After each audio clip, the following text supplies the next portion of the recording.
उत्तप्प्यासाठी तांदूळ भिजू घालत आहे। मी 1 वाटी जाड तांदूळ घेतलाय, 1 वाटी कोलम तांदूळ घेतलाय हे या वाटीनं, आणि ह्याच वाटीने मी उडदाची डाळ घेतली 1 वाटी, याच वाटीने उडदाची डाळ पण घेतली आहे, आणि 1 चमचाभरच मेथी आहे भिजायला घालायचं आहे। आपण धुवून भिजायला घालणार आहोत। आता 7 ते 8 तास भिजवून याला वाटून रात्रभर ठेवणार आहोत आणि दुसऱ्या दिवशी करणार आहोत। आता 8 तास भिजवून मी वाटून तुम्हाला पुढची प्रोसेस दाखवते।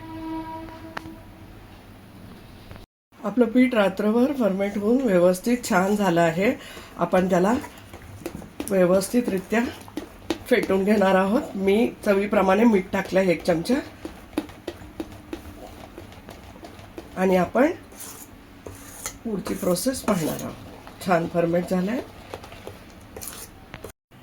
आपण उत्तप्प्याचं पीठ रेडी झालंय करण्यासाठी। त्याकरता मी व्हेजिटेबल्स भाजी माझ्याकडे जे होती ते घेतली आहे। 1 सिमला मिरची बारीक चिरून घेतली आहे, बारीक चिरून 1 कांदा घेतलाय, मिरच्या आपल्या 2-4 मिरच्या बारीक चिरून घेतल्या, तुमच्या आवडीनुसारच टाका, तिखट होईल, आणि 1 गाजर होतं ते बारीक खिसून घेतलंय, आणि कोथिंबीर चिरून घेतली आहे, आणि 1 कांदा आहे ना तव्याला घासासाठी घेतलेला आहे।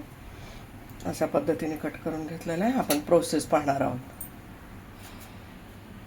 आपलं आहे आणि त्याच्यावरती थोडंसं तेल टाकून घेतलंय, 2-4 टिपके असं, आणि हे कांद्याला असं चाकू लावलंय मी। अशा पद्धतीने व्यवस्थितरित्या घासून घ्यायचं आहे। जसं तुमच्याकडे नेरलेटचा तवा असेल तर काही प्रॉब्लेम नाही आहे, पण माझा हा जर्मनचा तवा होता म्हणून मी असं व्यवस्थित घासून घेतलंय। आता आपण प्रोसेस पाहणार आहोत।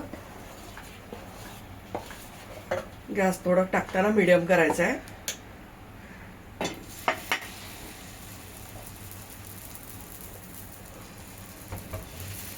अशा पद्धतीने थोडंसं जाड ठेवायचं आहे।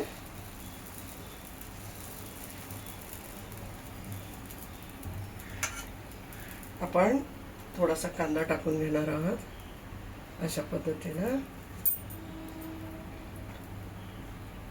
तसंच शिमला मिरची पण टाकून घेणार आहोत।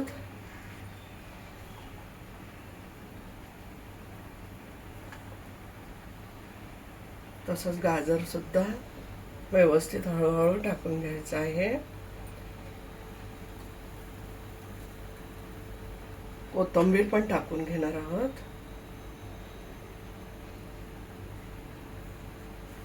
जर छोटे मुलं खात असतील तर मिरची नका टाकू, जर आवडत असेल तर थोडीफार मिरची टाकून घ्या याच्यामध्ये।